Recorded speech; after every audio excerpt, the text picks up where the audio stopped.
What's going on, internet? Welcome to episode 16 of The Summit, the podcast where we share with you all the latest and greatest gaming, anime, and pop culture news, saving you all the time of finding it yourself. If you listen to this, you can find us on all major podcasting platforms. We're available on Apple, Spotify, and YouTube. Don't forget, if you want to reach out and keep up with us, you can always find us in our Discord server at discord.gg/The Summit. Bringing you in for today's episode, I'm your host, your boy Ashy, and with me are my co-host, but they're not with me because they're playing Destiny, so I guess I'm just a one-man show today. So yeah, we got a lot going on for today in the show. It's probably going to be a short episode because it's me by myself, but first and foremost, we're going to start with the gaming news. Obviously, we got Killer Clowns that released a week ago, maybe a week and a half ago. It's a little hard to keep up with the times. It could be 2 weeks, but Killer Clowns is out along with the Destiny 2 Lightfall DLC. I don't know much about that DLC, but all I know is that it is out. Let's jump into some PlayStation news before we get into the really big stuff. We had the PlayStation State of Play event. Some really interesting stuff. Not really. We kind of got the same stuff we knew was going to come, right? So we got Silent Hill 2 is getting its remake and it's going to launch on October 8th. It's got some new gameplay reviewed. It looks great. It looks actually fucking phenomenal. It's definitely something worth looking into, especially if you played the original Silent Hill. Now it's a full-blown remake and looks gorgeous. We got some first looks at Alien, the Rogue Incursion on the PSVR 2 gameplay, which comes out in the future holidays of this year. So looking probably around Thanksgiving, Christmas time. They haven't released a confirmed date yet, but it says along the holidays, and the holidays usually means like Thanksgiving, Christmas. Slowing it down a little bit, we have the Ballad of Antara. It's supposed to be this world-bending action RPG coming to PS5 sometime in 2025. So look out for that, I guess. We have the Marvel Rivals, which is coming to PS5 with an addition of Venom and Adam Warlock. The closed beta test is announced for July, so everyone who did not get a chance to play the Marvel Rivals, you will be able to on the PS5, as well as playing with the characters of Venom and Adam Warlock. That's coming in July. So, and yes, that's a beta test. That's not the alpha. That's a beta test. So now we know for sure that Marvel Rivals is coming to console. I'm pretty sure Xbox will probably get their own closed beta probably sometime after July. If not in that same month, maybe we'll see it in August. Who knows? After they do a console, they'll probably bring it back to PC for cross-platform. That's my best guess for that, since Marvel Rivals did have such a successful closed alpha. So it's good to see that they're kind of doing well as far as Marvel Rivals goes in the development of that. So that's looking good. It's looking real promising for console. Pretty excited to see it. Hopefully I can hop on the closed beta because I wasn't actually able to play the closed alpha on PC. Something happened with my code, so couldn't play that, but that's okay. We have Astro Bot, which is coming and will be available on September 6, 2024 on the PS5, of course. I don't know much about Astrobot. It looks like the same character that, like an iconic PlayStation character that I saw on the PS4, kind of like in that a little editing software that the PS4 had back when it first dropped. Whatever, but Astrobot is coming once again in September 6th. It's coming September 6th. It says, in this brand new game, you will explore 6 galaxies and over 80 levels in search of Astro's scattered crew. Hold on tight to your dual speeder and dive down to each unique planet, from lush forests, sandy beaches, hot volcanoes, to more surprising locations such as a gigantic hourglass or Jesus Christ. Let me get this dick out of my mouth. Jesus. Okay. Let me slow down a little bit. All right. I'm a little tired. Got a lot going on today. It's a lot of news I had to write up. I had to stream. We're going to relax. Take it back a little bit for the pod and just kind of slow down. But such as locations such as a gigantic hourglass or the canopy of a singing tree. So it kind of looks like for those like casual gamers, you kind of want to just sit back, relax on the TV, play something nice and gorgeous that's animated. Look out for Astrobot. That's once again available September 6th of this year. We have the Monsters Hunter. We have the Monster Hunter Wilds. New gameplay details from today's state of play. So, like I said, I'm just reading an article. Like I said, I'm tired. Okay, everybody listening to this podcast, I'm very tired. Um, I'm very tired, but we gonna fucking get through it. Okay. It says, "Greetings to PlayStation fans. I guess they have a new Monster Hunter DLC coming out. So, let's see, when does it come out? Looks like it's coming out. It doesn't say. Yeah, just know it's coming out in the fall of. Nope, that's another one. That's the Skydances. Okay, what does it say? It says December. Nope. When we first announced the game last December. So another. Here's my thing about like these events, right? We never see on most titles we don't see a release date, which is fine, but like I feel like if you can't have a confirmation, it shouldn't be in the state of play. I mean, I get it. You kind of want to have promotion for your games and stuff, but we kind of need something to look forward to, and we kind of need something to plan ahead to. But that's just my little I guess little, what's the word? Kind of whatever discrepancy with these state of play events and these kind of Xbox showcases, which we're going to get into later in the podcast as well. We're taking a look at Skydance's Behemoth coming to the PSVR 2 in the fall of 2024. We're taking a look at The Path of Exile 2, which is coming to PS5. It's a couch co-op and cross-play action RPG from Grinding Gear Games. That's interesting. It's actually very interesting. So it says early access available later this year. Key features is featuring a 12-character class system.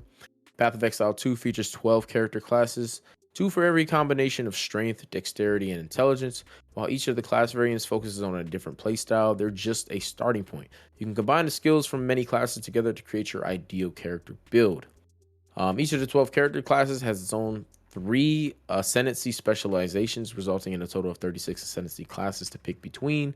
It's got the new skill gem system. It features 240 skill gems that grant devastating active skills and 200 support gems that modify their behavior. Earn the gems as you play through the campaign and combine them together to create your perfect build.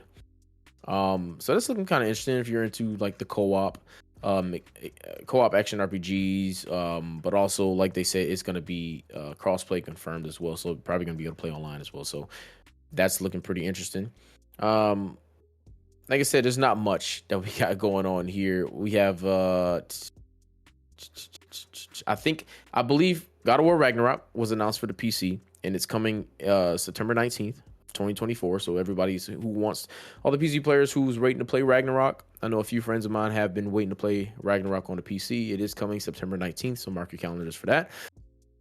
We got an Until Dawn remake as well. We have a gameplay trailer for that. There is no confirmed date of the release, but it is in the works. So those of you who played Until Dawn, I had a conversation about this too, because I didn't think it needed a remake, but then I realized that game's over 10 years old. Obviously I thought it looked great back then, but it looks really good now. So that's something to keep an eye out for, definitely, the Until Dawn remake. And it's coming to PS5 and PC. So everyone who's hoping to play it on PC, you will get a chance to, because it's coming to PC as well. Like I said, I think that concludes the PlayStation State of Play event. So sorry, I was looking up the Xbox Showcase just to highlight on those notes, because I have a list of the games that dropped. So Xbox had, obviously they had their showcase today, which by the time you're seeing this was yesterday. They had a lot. There's a lot to really kind of unpack in this showcase. Definitely beats the PlayStation State of Play event. I'll say that. It definitely beat that. So today podcast, just look out. We got 3 events, right? The state of play, which I just went over, kind of underwhelming. I mean, it's just mainly kind of a bunch of remakes. We have the Xbox Showcase, which I'll go over in a few minutes, and we have the Apple's WWDC, which highlighted their upcoming update on the software, which is iOS 18, iPad OS, and Mac Sakura. So we'll get into that later as well, because there's some exciting news on that. But diving into the Xbox Showcase, we have obviously another trailer for Call of Duty Black Ops 6, and obviously, like we said in the last podcast, it has been confirmed that it will release on Game Pass on day one. The trailer looks good. The gameplay looks good. Obviously, it is still coming to last gen, so it's still using the same engines. But overall, it looks good. Nothing to really complain about. It's Call of Duty, so it's standard. It's not like, you're not really missing out on anything, honestly. I mean, there are some stuff though that they did announce for Call of Duty Black Ops 6, and I'm gonna touch on that in a second because I posted it. But it's looking like Black Ops 6 is obviously going to have an October 25th release date. It's going to include a variety packed campaign. It's going to have fluid multiplayer omnidirectional movement, which means you can dive in any direction. And it's going to come out with a round-based zombies. I think 2 round-based zombies maps on release. So kind of the classic Call of Duty with the new omnidirectional movement, which should make moving in the multiplayer more fluid. So that's a cool, nice little innovation that they have right there. We have also, there's rumor that the UI is going to be lateral again. So not really too big of a news, but we're going to throw that in there. Xbox also announced just a shit ton of games. Honestly, they announced a shit ton of games. And just stay with me. I'm going to read a lot off, and I'm going to talk about some because I'm going to pick them out from here and there. But we got Black Ops 6 coming October 25th. We have Doom, The Dark Ages, which was announced. State of Decay 3. Dragon Age, The Veil Guard. We have new DLC for Starfield called Shattered Space. We have Fallout 76. The Skyline Valley DLC. Yes, they're still making DLC for the Fallout 76. I'm assuming it's because of the success of the show. I guess Bethesda, they just want to keep adding it. They have you can play as the Ghoul, I guess, in early 2025 whenever they put a release date on that, but that's going to be next year. Graphics look the same as the regular game. If you're not too graphic heavy and you're worried about the gameplay, I mean, I don't have any gameplay for you right now, but just know that Fallout 76 is getting an additional DLC called the Skyline Valley, which is dropping June 26th, but you won't be able to play as the Ghoul until early 2025, so just know that. We have Expedition 33. We have World of Warcraft, The War Within. We have Metal Gear Solid, Snake Eater Remake. Now, I'm going to touch on this for a little bit because there's a lot of Metal Gear Solid fans in the world. I've never played Metal Gear Solid, so I know nothing about it. I will be picking it up. And it's looking like it's going to be an Xbox exclusive. I'm going to double check that for you, but it's looking like it's going to be an Xbox, obviously, game on Game Pass day one. So that's looking interesting. Not gonna lie, that's looking very, very interesting. I lied. Metal Gear Solid will not be exclusive to Xbox. It will be on all platforms. I forgot Microsoft has a deal where their games go on PlayStation as well. It was originally a PlayStation only game anyway, so that doesn't really come to surprise for me. But it is releasing on all platforms. There's no confirmed date yet. We just know that it's coming. We also have a new season for the Sea of Thieves. We have Flintlock. We have Age of Mythology. We have Perfect Dark. We have Diablo 4, Vessel of Hatred. That is a DLC in addition to Diablo 4. We have Fable, which is coming in 2025. Now, I don't know anything about Fable, but it looks really good. Kind of reminded me of like I don't want to say Baldur's Gate, but it kind of did. Just how like the lore, like what I saw off the lore, looks kind of like something like Baldur's Gate. Maybe a touch of Dragon's Dogma, just from the artistic style of it. But Fable, I guess, is a I guess this is a reboot, right? I guess it's a reboot to an existing series because the series is pretty old. Um, so it's a reboot. And it's slated to hit the Xbox Series X and S and PC in 2025. Obviously, it will be available on Game Pass day one. Thank God for the Game Pass. Once again, thank God for the Game Pass. Also about the Game Pass, I said in the last podcast that Xbox Game Pass may get a bump in price if Call of Duty came to it. I still believe so, but we haven't heard anything from that from the showcase at least. I think if I don't think they'll, which doesn't surprise me because I don't think they'll announce a price hike on the show notes. Because that would kind of upset a lot of people. I think they'll just do it subtly, like it'll just subtly go up. They'll keep it as low key as they possibly can, just because price hikes always piss people off. But yeah, Fable's getting a reboot and it's coming to Game Pass day one. We also have Fragpunk, we have Winterboro, we have Mixtape, Flight Simulator 2024, we have The Elder Scrolls Online, The Gold Road, we have Life is Strange, the double exposure coming October 29th. That's interesting. If anyone's played Life is Strange, it's a very good series. Probably one of my favorite decision-based games. I loved it. I will be picking up the new one on October 29th, so mark your calendars for that. Xbox and PC. We have Indiana Jones and the Great Circle. We have Mecha Break. We have Wu Chang, The Fallen Feathers. We have Avowed, Atomfall, Assassin's Creed Shadows, which I'll touch on some more because the trailer just dropped for that. And we have Stalker 2, Heart of Chernobyl, releasing September 5th.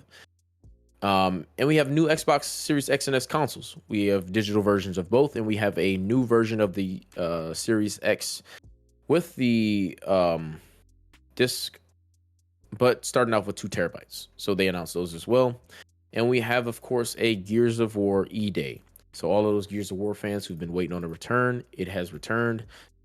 It's not coming out this year. They didn't say a release date on there, but I can almost guarantee you that shit's going to be 2025.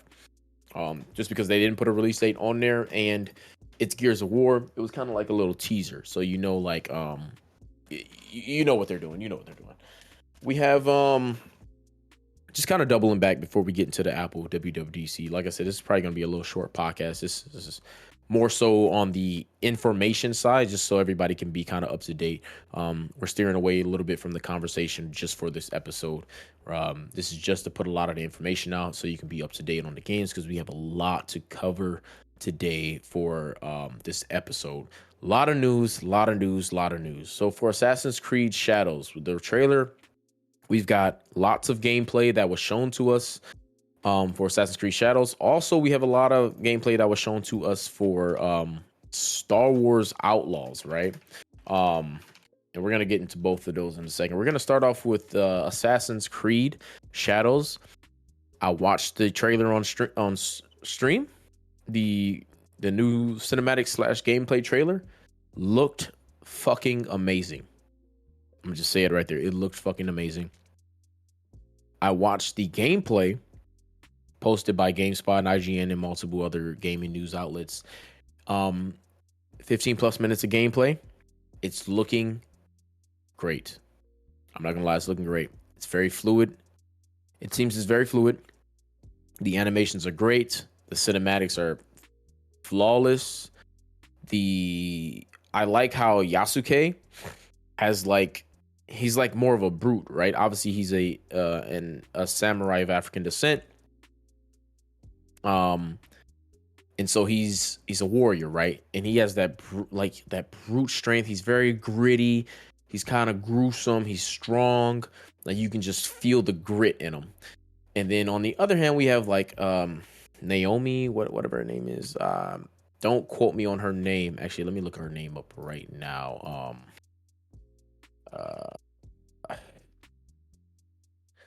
Don't look her up.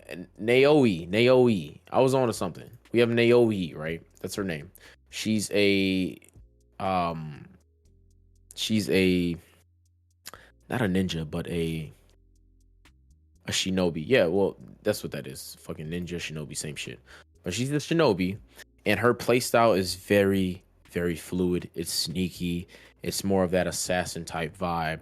Like they showed gameplay of her like on a stealth mission where she climbed up, like she had an objective. She accomplished the objective, and you can choose to just get out of there, right? So it's very Assassin's Creed feeling, right? It's got that Assassin's Creed feel to it. The mounting on objects, the mounting on buildings, the stealth.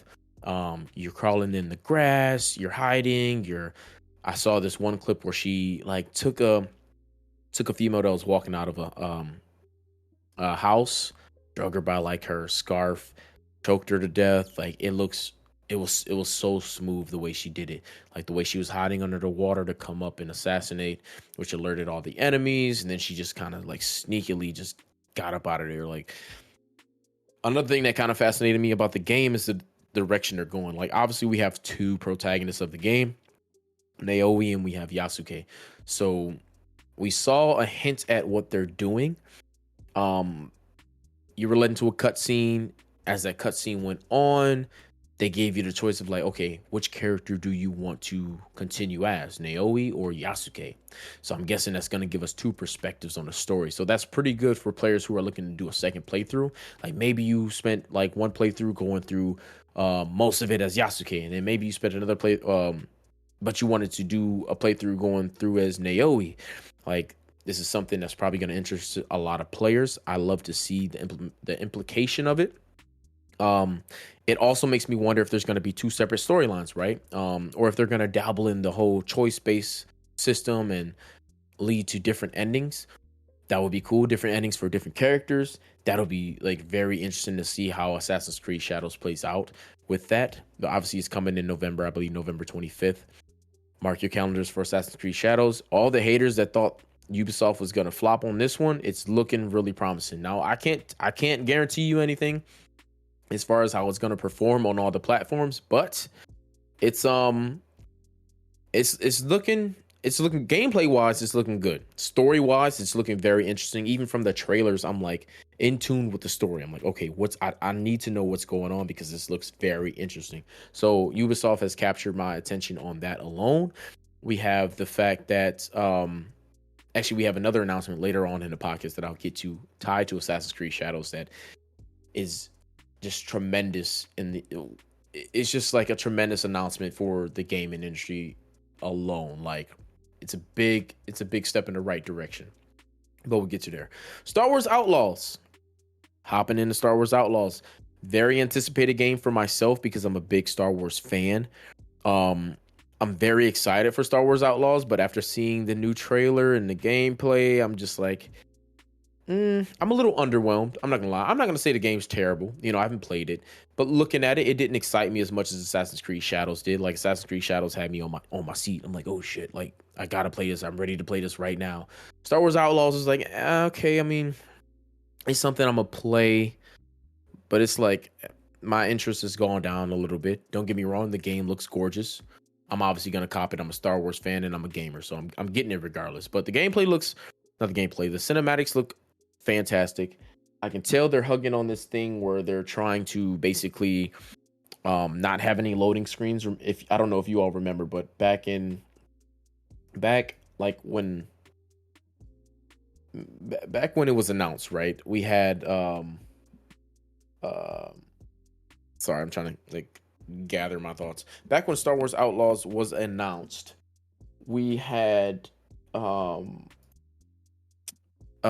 they announced that the game there would be no loading screens, right? So they're kind of masking the loading screens kind of in the animations that you go through. Like we saw this gameplay of you're on a ship, right? And you're on a ship and you're kind of traversing through space and you're going to the planet. They showed you going to like Tatooine, and you're going to Tatooine and you're going into the planet, and it's like maybe an 8 to 10 second animation of you flying in there. You can tell they definitely disguised the loading screen within that. Yes, you still have control of the ship, but you're going in one direction, and you can tell they're trying to load the world. Like you can tell. So don't get me wrong, the mask of the loading screen is creative, but it's not truly without loading, because it's definitely loading. Like you can tell they just masked it, if you know what I'm saying. Like if you go back and watch the trailer and you put put their announcement into perspective, you'd be like, okay, I can see what you mean by this. Same thing with like when you're loading into a world, they kind of just mask the cutscenes into like the atmosphere. Don't get me wrong, though, it's a really cool concept. I love what they did, but you can definitely tell that's what's going on in this sense. What I didn't like about the trailer was the limited amount of gameplay that they showed. They kind of pushed it towards the end, and I think it's because the gameplay is kind of boring. I'm not gonna lie, it's kind of obviously most people looking at Star Wars games want to play with a lightsaber. This is not a game where you're gonna have a lightsaber. This is more blaster. This is more like you're an outlaw to I guess the Empire, right? And you're trying to I don't know. I don't know the main objective of the fucking game yet, but it's open world. It's truly open world. What it's looking like, and I'm not saying it's gonna be terrible, but it's the trailer. The gameplay trailer was just underwhelming. It doesn't look like the story is as compelling. The story is as compelling as I thought it would be. But I'm basing all this off of 18 minutes of watch time on the gameplay, and then the cinematic trailer. So I wouldn't know for sure until I get my hands on it. Maybe when I get my hands on it, like I'll love it. I don't know. Maybe, maybe not. Who knows? But for all those Star Wars fans out there, Star Wars Outlaws is coming in August. It's coming in August. Let me get an exact date for y'all. August 30th, 2024. It's made by Massive Entertainment. And Massive Entertainment is obviously owned by Ubisoft. So Ubisoft has two big games releasing towards the end of this year. Anything else do I have to say on Star Wars Outlaws? Don't get me wrong though, the game looks gorgeous. It's fucking gorgeous. Like it's very visually pleasing. I'm just not sure if it's gonna just like shake the ground like people thought it would. I don't think people thought it would. I think people are ready to hate on this game. I'm not gonna hate on this game. I'm gonna take it for what it is. It might just be one of those pastime games, you know. I'm not gonna hold it up to Star Wars Jedi Survivor. Obviously, to me, that game was a fucking 9 out of 10. That was one of the best games I ever played. Story-wise, gameplay-wise, visually, it was flawless to me. Obviously, when it was released very buggy. I think the same thing's gonna happen with Star Wars Outlaws. I'm hoping the same thing won't happen with Assassin's Creed Shadows. But we will see. We will see. We don't have any upcoming games this month coming out. We don't have any Game Pass updates, and we don't have any PS Extra updates because we covered those last week on the podcast. Maybe next week we'll discuss some Destiny 2 Lightfall when the other hosts get back. But for now, we have what we have. And let's get into Apple's WWDC announcements. We have some big announcements. So if you're a tech fan, this is gonna be the rest of the podcast. I'm gonna cover the tech news for Apple. I encourage you to stay because we have some pretty cool announcements that tie back to gaming later on, probably in about like 10-15 minutes. But for now, I'm gonna go ahead and cover a lot of the tech news from Apple because this is some game-changing stuff. Of course, I'm gonna start with the Apple Intelligence, the most anticipated kind of feature that we knew was coming, integrated into Siri and the kind of Apple products as a whole. It's a built-in system, so it's going to go across the board to every compatible device that's able to have iOS 18.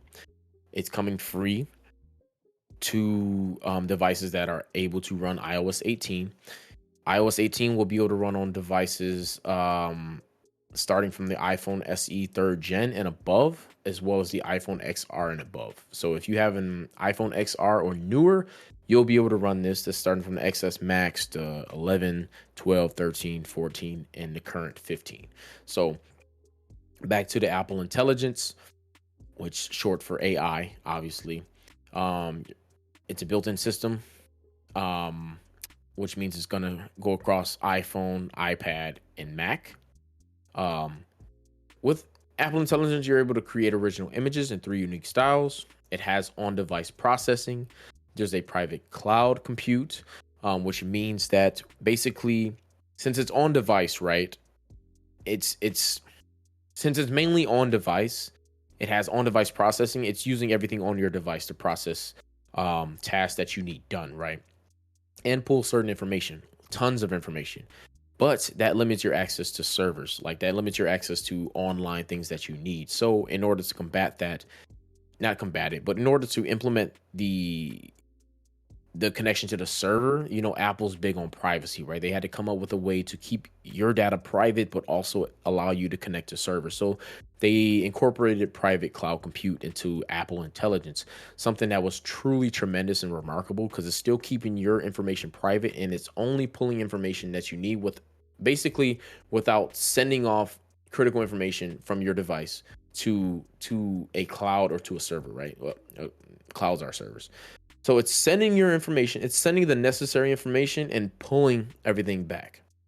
So they were able to literally keep everything on your end private as while encrypting all this data sent so you can have it pulled back in a matter of fucking milliseconds.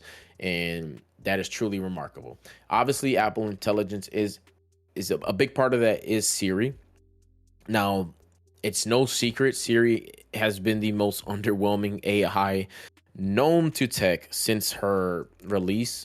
Her, him, whatever. It's not a her, him. It's an AI. But since her release, I'm gonna keep calling her.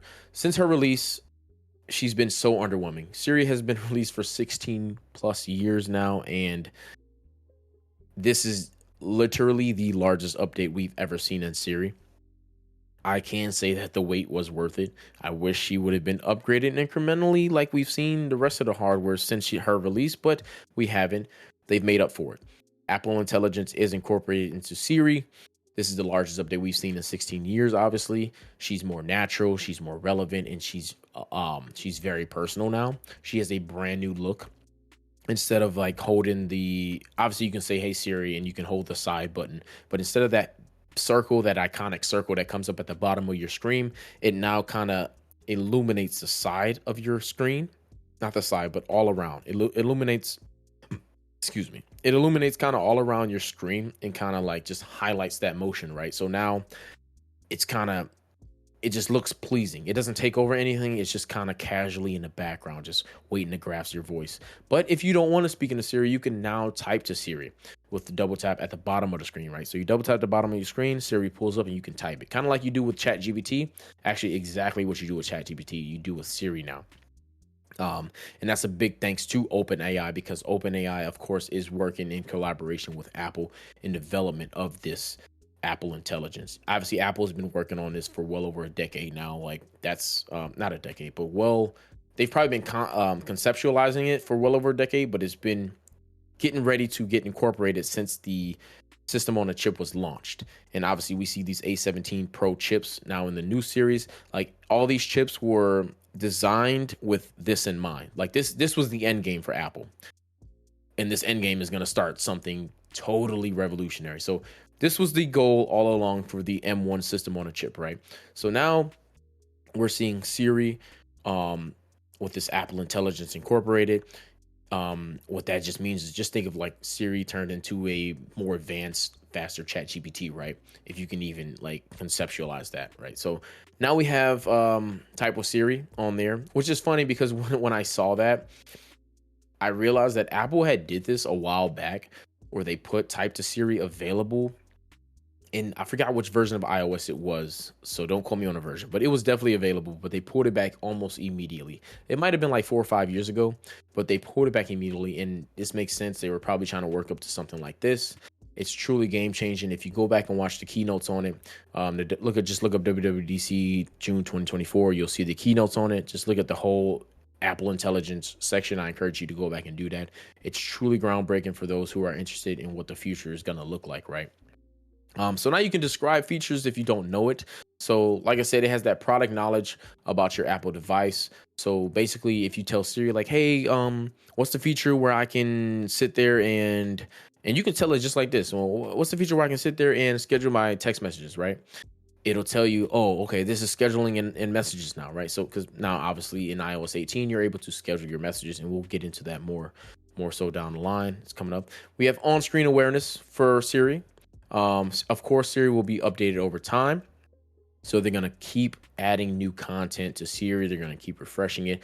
Basically, the data bank for Siri is just going to be limitless as time goes on, right? There's also personal context, which will help you find and understand things inside of your device. This will use the information to aid you in tons of tasks. So for an example of this, the Apple used an example of like finding your driver's license photo, right? So say you need to fill out a document and it needs your driver's license photo. You can tell Siri like, hey, can you add my DO number? Can you find it in documents and add my DO number? It'll find it. It'll find pictures of your DO. It'll find the driver's license number and it'll just automatically add it. So this is just an example of the tasks it can do, right? And it's truly incredible as to what's really going behind on these chips. Now we're finally entering an age where the system on a chip for Apple, where it just seemed like so overwhelming, like where am I going to use all this stuff? It's really coming into play now. So this is what Apple was leading up to, and we're finally going to see it with iOS 18, and it's truly groundbreaking. I cannot express that enough. We have writing tools system-wide, so now you're able to rewrite with different version tools for your writing. You're able to assist in tone. So basically, it'll change up the tone of your writing. It'll show you how. It'll assist you with like how you want to rewrite something, and it'll proofread all your stuff, right? Obviously, we have some smart replies in there. You can summarize like anything, and then say you need like pages of documents summarized. It'll summarize it for you. It knows what to prioritize. We're talking back on now we're talking back on Apple Intelligence, right? So it knows what to prioritize as far as like your notifications, right? So obviously notifications has been like a big thing for Apple with notifications now, and this goes into the new focus mode that they have, which is called reduce interruptions. So basically the Apple Intelligence will determine what's important and what it wants to send to you. So like messages from an important contact, it'll alert you on those, but keep it kind of limited to people that aren't so important, right? Same thing with notifications from other apps. So that's what we're looking at as far as like prioritization with Apple Intelligence. It's going to be that's a really cool feature. I'm gonna say that right now. We also have Genmojis. Now we have your standard emojis, right? There's thousands of them that you can pick from, but now we all know that emojis can sometimes there's not the perfect expression that'll help us like express what we need to say in like an emoji, right? So now there's these Genmojis that were created.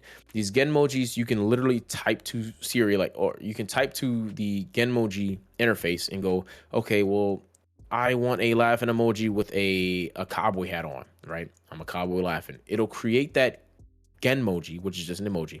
It'll create it and you'll be able to use it permanently. And the options are limitless, right? So now we're creating emojis. We have Image Playground, which allows us to create images and play with images in a matter of seconds, right? And this is all on device, right? This is not pulling from any server. This is all on device. So like I said, in the palm of your hand, you have almost an unlimited amount of potential to do what you want, right? You're also able to choose a style of animation, choose your style between animation, sketch, and illustration. This is with the on-device image playground that they have now incorporated with the Apple Intelligence. The photo editing is groundbreaking now. There's cleanup tools. There's natural search in photos and videos, and there's you can create memory movies, right? So we'll start with the cleanup tool. Say you took the perfect image, but there's just something you want to take out in the background. Now it'll clean it up. It'll take that out automatically. You don't have to do anything. You don't have to learn Photoshop. It'll just take it out. We have natural search in photos and videos now. This natural search will allow you to literally search anything within your photos and videos, and it'll just pull it up. Like say, hey, can you show me a photo of Lindsay in a purple tie? It'll search for that in your photos and it'll pull it up. Same thing with like sections in your videos that you just want to go to the video and find. It's going to search for it. It's going to find it, right? Say you got a video specifically of your son scoring a goal. Hey, show me this. It'll pull it up and it'll pull up that moment. It's truly revolutionary, and it's something I feel like a lot of people are going to love and really enjoy. Even if you're not tech savvy, these are things that I really think people will incorporate into their day-to-day lives, right? It makes everything more convenient and easier. And that's the point of technology, right? To make our lives more convenient. Like we design tools through technology to help our lives, to assist with our day-to-day lives and make our lives easier. That's the whole point of technology, right? Obviously, it's not a necessity, but as the years go by, it's damn near becoming a necessity because it's so convenient. We almost can't live without it, right? And that's a whole nother topic on its own. But just think of that for a second. Now there's recording with Apple Intelligence. So it's going to be connected through a lot of programs. Basically, what you'll be able to do is record and transcribe within apps. So say you're listening to a professor and you just can't type it all. You want to just have it recorded so you can look back at the notes later, maybe even have Apple Intelligence summarize it later, right?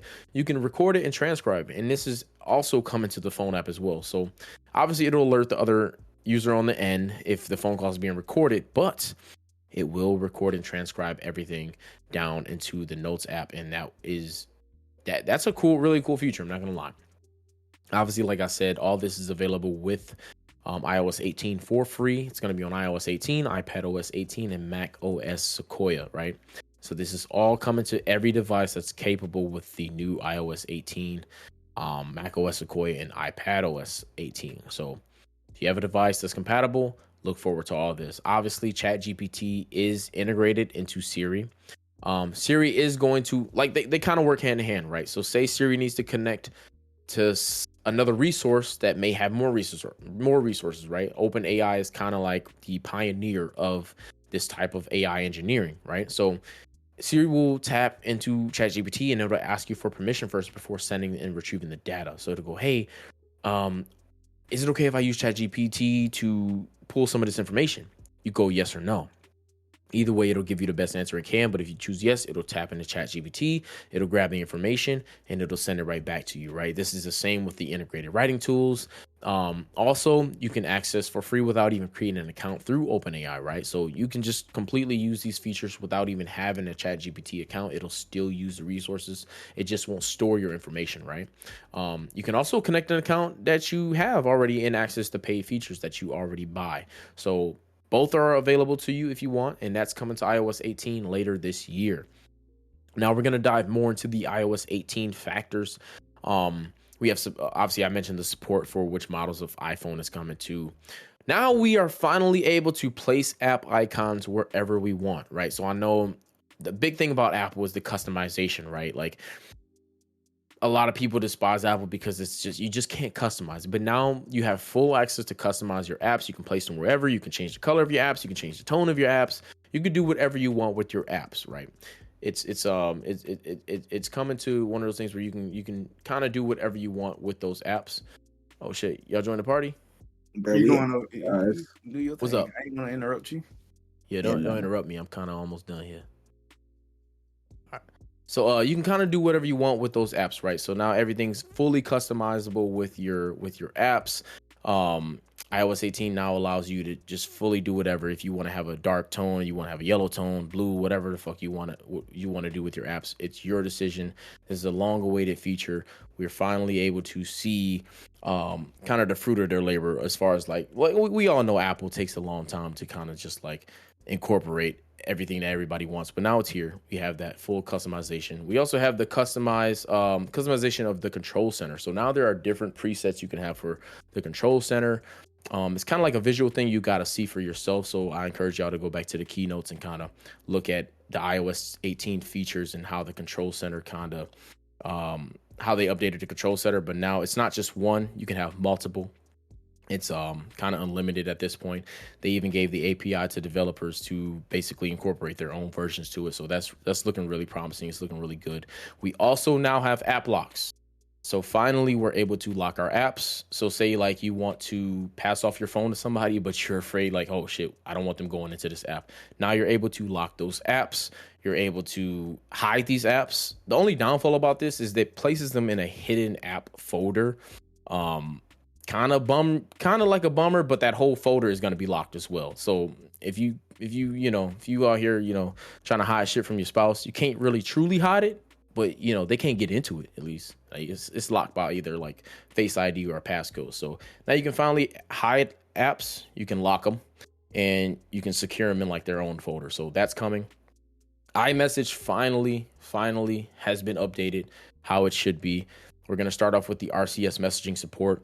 Obviously, Apple has been kind of the only tech giant to be so slow with the RCS messaging support, and we obviously know why. Like obviously, Apple doesn't really want to play nice when it comes to, kind of joining the party with everyone else. They kind of want to sell their product. They want everybody to use iMessage, right? They want everybody to have an iPhone.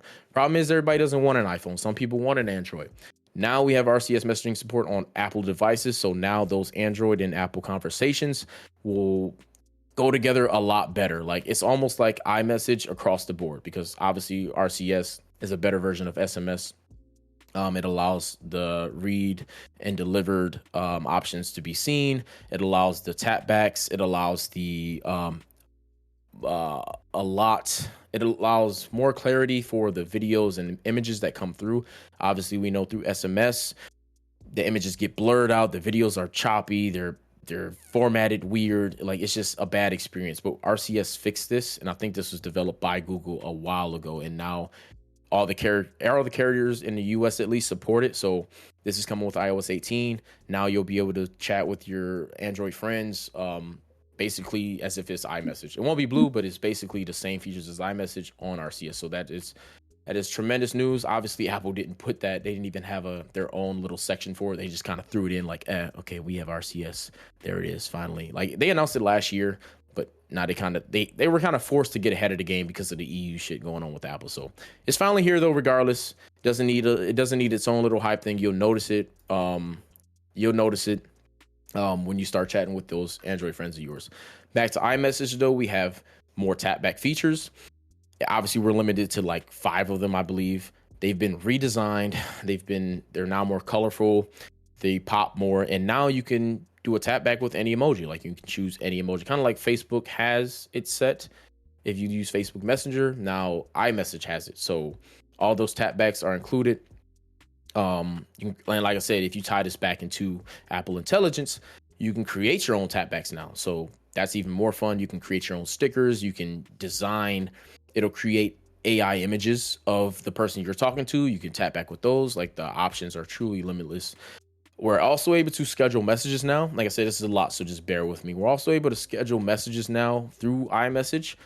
Long-awaited feature. Android has had it for years. We've been begging for it. We finally got it. You're able to schedule messages now with the update of iOS 18. There are also text effects. They've added a lot of text effects. So say you're trying to bounce a message, or you're trying to make something explode, or you're trying to put more jazz on something, like these text effects really are incorporated within iMessage. That's kind of all we got for iMessage. Big updates, don't get me wrong, but not much, but we got big updates. Like everybody's going to start noticing a lot of those updates that you see, especially with the incorporation of iOS 18 and what we're seeing with the groundbreaking technology of Siri and Apple Intelligence and OpenAI's ChatGPT. So all this is going to really go hand to hand through all of their built-in systems and all of their devices. Like it's really good to see what's going on. Also, we have the same thing happening with Mail. Mail is getting updated. Mail is not getting updated with the release of iOS 18. Of course, if you've known Apple and followed Apple for the last 5 years, they have this trend now where they announce something, but it doesn't come till later. So Mail is introducing categories where it'll categorize your topics of your mail, something that's long awaited. I know Gmail has it, like all these other third parties have it, but the default mail system in Apple doesn't have it. But it's now coming with iOS 18 later on, though, not on its first release, probably 18.1 or something, maybe 0.2. Usually I've seen sometimes when they say later this fall, it's been released with 18 point, like their 0.2 version, or definitely their 0.1, right? So gonna wait on that. It's gonna have categories, so it'll categorize all of your mail, and it'll divide it up into what's important, what's not important, right? And obviously, like I mentioned before, you can use Apple Intelligence to kind of, just like go wherever you want with that, right? So we have updates to Maps as well. Like I said, this is a very, very long update. Like WWDC, this is probably the best WWDC we've seen since the release of iOS. I'm gonna say 7. All right, iOS 7 was truly game changing. That was like one of the. iOS 18 today is still based off the design of iOS 7, right? We saw a lot of stuff with iOS 7, but this is probably the most updates we've seen since then, because obviously we've been on incremental updates, but this is fucking huge. Maps, we now have topographic maps. This will show you, it's more for hikers, right? So it's more for your hikers. If you're a hiker out there, this is going to be big for you. It's got way more detail on the topographic maps. It'll show you like better directions for hiking trails, and it's really using that satellite power for that. Also, I forgot for iMessage, jumping back to iMessage, you're now able to utilize the same technology that was introduced with the iPhone 14 series with the satellite connection. Obviously, if you're in a bad spot, you have no cell reception.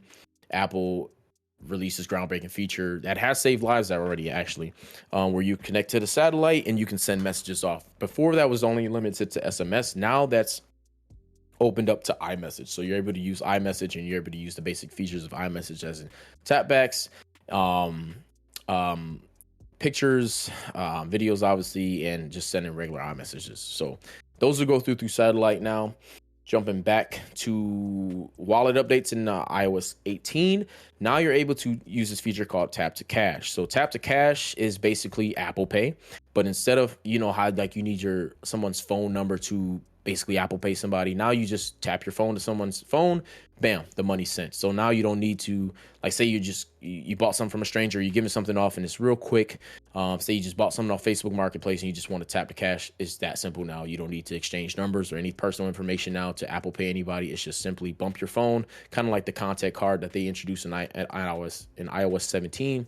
It's the same feature as that with the contact cards, but now with Apple Pay. So just bump your phone to them, the money's sent. We got new event guides for venues. We have a bunch of little kind of updated UI within the wallet app of iOS 18. It's looking very pretty, but obviously the most prominent feature of that is the tap to cash. It's going to be very useful for a lot of people. And like I said, this feature's coming to iOS 18, and every device is capable of using iOS 18. So jumping to the journal, not much new in the journal app. Obviously the journal app was very new. It was released iOS 17, probably 17.2. Now you can log into State of Mind with Insights view, so it basically shows your writing speeds. It's got update to the calendar and a little bit more. Nothing really crazy. We have a game mode coming to the iPhone. The game mode is coming to the iPhone. Obviously, the game mode was on the Mac. It was released back in 2020 with the M1 series of the Macs. Basically, game mode, for all of you who don't know, game mode is just kind of like a focus mode. Basically, just limits a lot of notifications that aren't game related. So nothing big on that, but it's coming to the iPhone. So that's pretty cool in itself. The photo app has been redesigned. I will say, Apple bragged about this being the biggest redesign ever in the Photos app. They weren't lying. Like, they've added some pretty key features. Now there's a filter button. You can filter out your screenshots. You can filter out selfies, this and that. Instead of them being in individual albums like they are now, you can have one collective and it's just filter all the bullshit out that you need. Also combining this with Apple Intelligence, you can literally just request what you want to see and you can pull things up, and actually if you want, it'll create your own little movie from it too. I forgot to mention that as well back when I was talking about the Apple Intelligence. But now there's a collections little category as well into it. Just for the redesign, it's just a bunch of little kind of filters. Just think of it like everything's filtered out. It's looking really clean, looking really neat. All right, so you'll notice that for everybody who uses the Photos app, pulls up their Photos app a lot, you'll really notice the kind of the effort they put into the redesign of it, because it is a little confusing when you open up Photos, even for somebody like tech savvy like me who likes, like, I'm all about Apple, so I'm always looking at the updates. It's still a little confusing for me. It's like, it's kind of all over the place. The redesign does look very clean. It does look like something that was much needed, especially for people who have like thousands of photos, right? Jumping into Watch OS 11, this is more for those individuals who are heavy on the training and use their Apple Watch for training, like me. Before, we had to use these like third-party apps to kind of access the data that the Apple Watch kind of stores behind the scenes, because the health app is the health app is underwhelming tremendously, and there's not a lot of info on the health app. But now they introduced this new mode called Training Load, or new application called Training Load. And so it's going to basically take all the data that was behind the scenes, and it's going to give you a better insight on the training and the level of exertion that you're doing on your workout. So it's putting together basically this entire algorithm of all the data, and it's doing all these computing and calculations on how your projection is and how your exertion is on your workouts. Like I said, something that I already have on a third-party app, but it's nice to see that this is finally being incorporated into the health app through the training load category. And that's going to be, it's not a category, I think it's its own app incorporated into the Apple Watch. So that's going to be really good for those who train and those who really use their Apple Watch as like a trainer, really, because like I do, you're going to be able to adjust your goals. You're going to be able to pause your goals. So say like you're injured and you don't want to lose your goal streak for your watch. You're able to pause those now in the activity center through the Apple Watch. So it'll, instead of disrupting your weekly streaks, you can pause them, like in case something happens. It also gives you an efforts rating. And so like basically collectively, that's the little training part of the Apple Watch. We have a new Vitals app. So now you can check in on daily health statuses, and it'll give you a better visual of your health metrics, right? Because like I said, in the health app, it's kind of all over the place right now. And they kind of clean that up with these different apps, right? We got the training load now, we got the Vitals app. And obviously we got new widgets for the Smart Stack with live activities coming later on this year. So probably look for that in Watch OS 11 point whatever the fuck they put it out on, right? But these new widgets are going to be nothing crazy, nothing like you'll notice, off the bat. But the live activities may come in clutch. Like say, like you got an Uber on the way, it'll finally be on your watch. We already see it on the iPhone now, but it'll finally be on your watch. So now Apple has released APIs for the developers to kind of put that into the watch and incorporate that into Watch OS. So that's good to see. It's just kind of like a little cherry on top for us Apple Watch users. Nothing really groundbreaking though. New watch faces, like I said, kind of just an additional cherry on top. You can use the AI customization for photos with the face on the watch. So now they introduced that feature probably like 4 or 5 years ago, where the portraits were on the watch. Now Apple Watch, with the intelligence it has, it'll basically just kind of readjust where that portrait is framing, and it'll frame the time with it. So nothing too crazy, but just a little, like I said, a little cherry on top for that. Jumping into iPad OS, nothing crazy. Obviously, iPad OS is just a mirror of iOS 18. It's just a mirror of regular iOS, but they just call it iPad OS. New additions we have is SharePlay. Now you can tap and draw on the screen while you're on SharePlay. You can also allow someone to remote in, and they can do the same. We do have which made me laugh, the calculator app is finally coming to iPad after when the iPad was announced in 2010. So over 14 years of iPad, and we still had no calculator app, but it's finally here. And I will say they did the Apple thing. We all knew if they incorporated a calculator app, they would do it the Apple way. They did it the Apple way. Along with the calculator app comes Math Notes with the Apple Pencil. So now Math Notes is, I'm watching it. I wish I had this shit in school. It's a cheat code. I'm not gonna lie. You basically write out your problems and it'll answer it for you. Like you say 496 times 33. It'll put equal. It'll automatically give you the answer in your handwriting.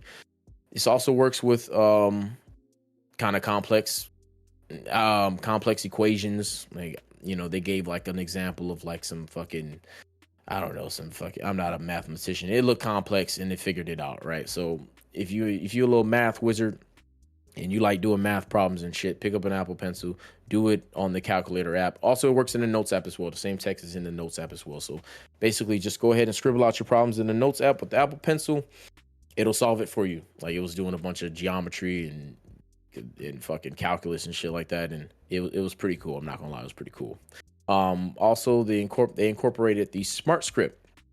Smart Script, basically all it does is it improves your appearance of writing as you write. So it keeps your handwriting, it just kind of cleans it up a little bit, aligns it, cleans it up a little bit, but keeps it all in your own writing. Also, there's paste type text, and it appears as your own writing. So say you taking a document from online, you copy it, you paste it, it'll paste it in your writing. So it's easier to read, it stays uniform, and it's easy to work with across the board. Obviously, Notes incorporated, categories now. So say you need to put a note in a specific place, but there's already stuff there. You can separate the words, you can drag them out, and you can add new ones there. You can write it all out. So it's very now it's the options are very limitless as far as what you can do with your note taking. So pretty nice implications that they have with the smart script. Obviously, a lot of this is going to accelerate with Apple Intelligence. I can't stress that enough. Apple Intelligence is probably the most important update about iOS 18 because everything that's added within iOS 18 is going to be excelled through the power of Apple Intelligence. Same with Mac OS, right? Now, this is probably the biggest. This connects back to the gaming, right? When I was talking about earlier about Assassin's Creed Shadows. Mac OS Sequoia is coming along with the drop of iOS 18. Jesus, I've been seeing a lot of OS today. Mac OS Sequoia is being released with the iOS 18. It introduced advanced games on Mac. So, like I was saying on stream, right? If you tune into that, what I've been saying for years, back when I had my Apple podcast, I've been saying this for years, and everybody was like laughing at me because they're like, no, it's all PC. Now we have these AAA games releasing on Mac, and it's getting game changing, right? Like, so they showed a little keynote of Assassin's Creed Shadows coming to Mac.